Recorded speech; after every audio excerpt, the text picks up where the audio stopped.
Okay, I'm just posting some of the problems that people have had with some questions, just making a quick video on those for the class. This is a question from the 2009 HSC, question 7B. Between 5 a.m. and 5 p.m. on on the 3rd of March, the height h of the tide in a harbour was given by this curve. Now, you can see that it's a sine curve. The period has changed, the amplitude's changed, and there's been a shift. And the time goes from 0 to 12 hours. This should say where h is in meters, not minutes, and t is in hours. And then when t is 0, they said that the time was 5 a.m. Okay? Now, the first question is, what is the period of the function? The period, remember period, because it's a sine curve, it's 2 pi on b, or 2 pi on n, or 2 pi over the coefficient of the x. Now, this just happens to be t instead of x.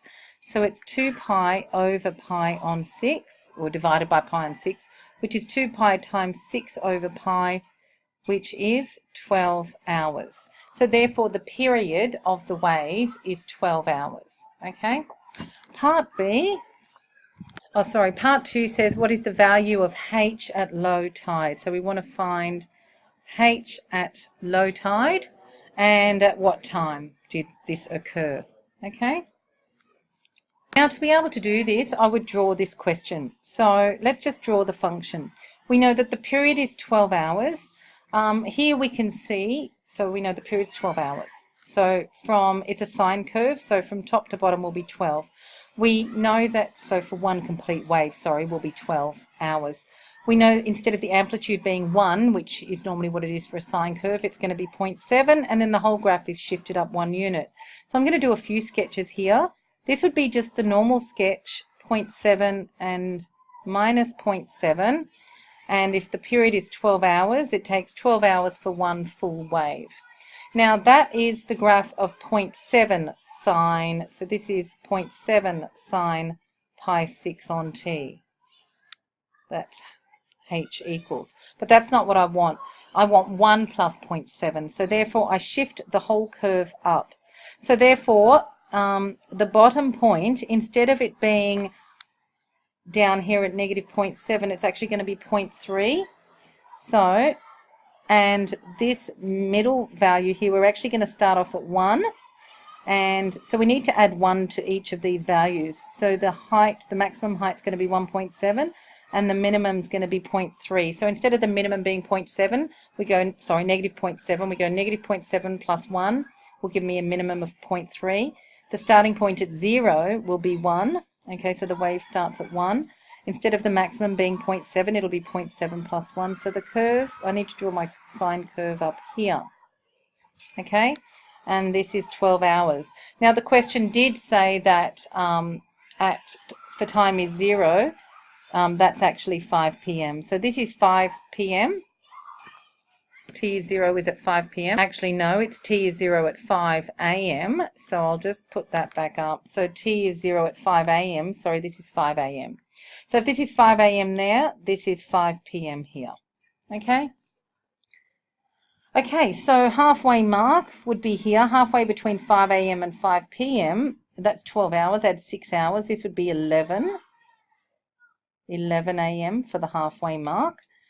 This bit up here, halfway between 5 and 11, would be 8 a.m. there. You just go 5 plus 11, which is 16, divided by 2.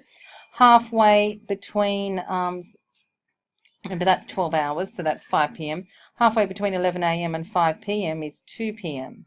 So the question was, find the h, height at low tide. So if this is the height of the water, high tide is 1.7 meters, low tide is 0.3 meters. Therefore, h at low tide is 0.3 meters, and it occurs at 2 p.m. as we just found. Now for part 3, it says a ship is able to enter the harbour only if the height of the tide is at least 1.35 meters. I'm just going to go to our diagram. So here the height is 1, here the height's 1.7, 1.35 is there roughly. So in other words, the ship can only enter between these times when the height of the tide is at least 1.35 metres, otherwise the bottom of the boat's going to hit the bottom of the harbour. Okay, so it said that. So a ship is able to enter the harbour only if the height of the tide is at least 1.35 metres. Find all the times between 5 a.m. and 5 p.m. on the 3rd of March during which the ship is able to enter the harbour. So let's go back to the question. So in other words, we need to know exactly what these points are here. Okay. Is my phone in here? Someone's taking it. Okay, so to solve that, we know that h equals 1 plus 0.7 sine pi over 6t. Now we want the height to be at least 1.35 metres, equals 1 plus 0.7 sine pi over 6t. Taking the 1 to the other side, we get 0.35 is 0.7 sine pi over 6t. Dividing by 0.7, we get 0.35 over 0.7 equals sine of pi over 6t. And 0.35 over 0.7 is 0.5, or a half, equals sine pi on 6t. So we're trying to solve sine pi on 6t equals a half. Okay, now if you go back up to the diagram, remember this is quadrant 1, quadrant 2, quadrant 3, quadrant 4, okay, because a sine curve goes 360 degrees, okay, quadrant 1, 2, 3, 4. The only thing is, we've got to be careful here that the 0 time is 5 a.m. So let's go back down here. So sine of what is a half? So our acute angle, pi on 6, must be 30. Now, sorry, pi on 6t must be 30 degrees, which is pi on 6. So therefore t must equal, for pi on 6t to equal pi, therefore t must equal 1 hour. So I'm going to go back to the diagram. Okay, and I've got, it looks like this. And this, the starting point's 1, and this is 1.7. This is 5 a.m. This is 11 a.m. I think this was 5 p.m. Okay, now we know that this in the middle here is 8 a.m. Okay, so quadrant, you know, sine is positive in quadrants 1. So sine is positive in quadrants 1 and 2.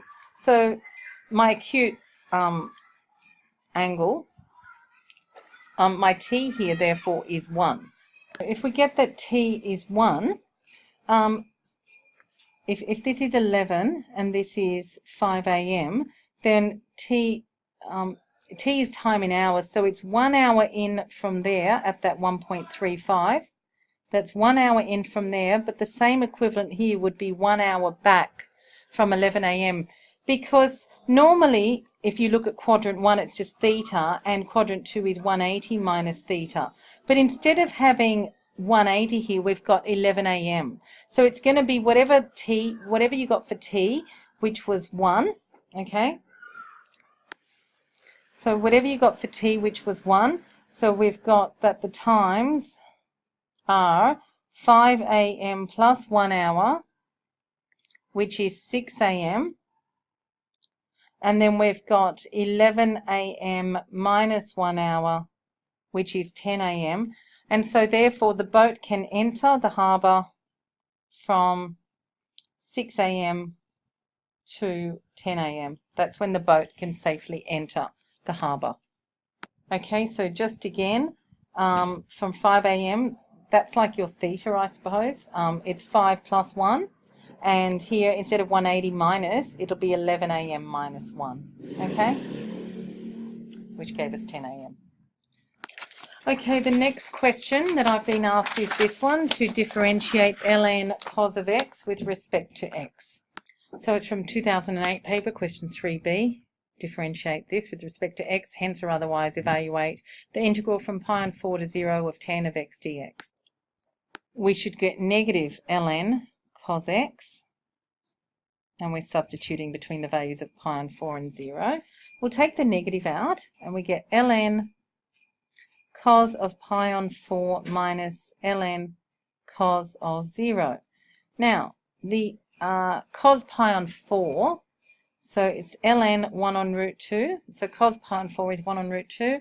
And cos of 0 we know is 1. I've just drawn the cos curve there, and cos of 0 is 1, so minus ln 1. So we get negative. Now ln 1 over square root of 2 is ln 1 minus ln root 2 minus ln 1. So ln 1 over root 2 is ln 1 minus ln root 2, and then we get minus ln 1. Now we know ln 1 is 0, but it doesn't matter because I've got ln 1 minus ln 1, and I've got, and they cancel, and I've got minus ln root 2. So minus negative ln root 2 is positive ln root 2. So the answer for that is ln root 2. Root 2 is the same as ln 2 to the power of a half, and we know that this is a half ln 2. Okay, so leaving it as ln root 2 is not the most simplified form. You need to write that as ln 2 to the power of a half, and which is a half ln 2, or a half log to the base 2 of 2. Okay, here's another question that has been asked. I'm going to run through this whole question. Okay, so I'm just going to copy that diagram into my book, and then I'm going to do the whole question. Okay. First part, look, I know you probably could have done this, but I'll just go through it very quickly. Prove that ACB is similar to DCF, so the big triangle is similar to the second one. Look, I think you should do it by letting things equal x. So I'm going to let angle DAE equal x. So therefore angle ADE equals angle DAE equals x. Again, base angles of isosceles triangle AED, because AE equals ED. And then we've also got angle FDC equals angle ADE equals x, vertically opposite. Of course, you would write these words out completely. Vertically opposite angles.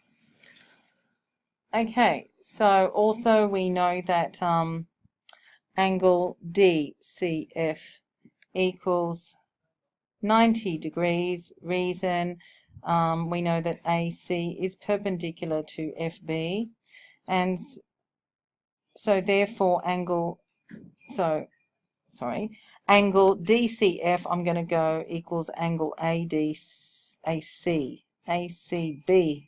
equals angle DCF, which equals 90 degrees because AC is perpendicular to FB, and so therefore triangle ACB is similar to triangle DCF, reason equiangular. Explaining why triangle EFB is isosceles, just looking back up at that diagram, I'd be just saying that in triangle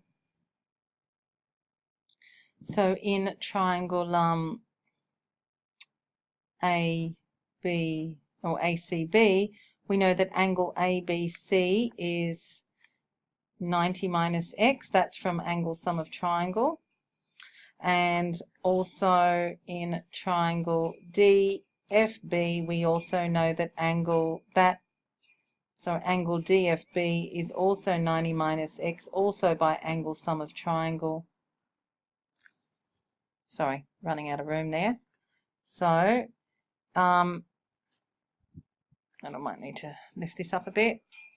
So we know that in this big triangle up here, this is 90 minus x by angle sum of that triangle, and same with this one, that's 90 minus x by angle sum of that triangle. And so therefore triangle EFB is isosceles because we've got two equal angles. In other words, angle ABC equals angle DFB equals 90. Okay, now the last part of the question. So we've got x, x, x, and we've also got these base angles here, 90 minus x and 90 minus x, and you have to show that EB equals 3AE. So EB, this distance, equals 3 times this distance AE. Now we know that EB is equal to EF, and that's why they were asking why EFB is isosceles. And we know that, for example, the large triangle and this triangle here, so ACB is similar to DCF, and we can see that AC is double the distance of DC, and so therefore AB would be double the distance of DF, okay? But then we also know that DF equals plus ED equals EB, and that's what we're going to work with, okay? So I'm going to go, because this is part 3, because we know we've got our similar triangles. So if we look at in triangle ACB, so in triangle ACB and triangle DCF, we know that AC over AD is equal to, say, AB over DF. And that ratio is 2 to 1. So AC, sorry, I've made a mistake. AC over DC, sorry. So AC over DC equals AB over DF. And that ratio is equal to 2 to 1. So I'm going to work with this now. So therefore AB is equal to 2 times DF. Okay, so just working with this, AB equals 2 times DF. But we also know that FE is equal to EB. The reason is because triangle EBF is isosceles, and they are sides opposite equal angles of isosceles triangle. Okay?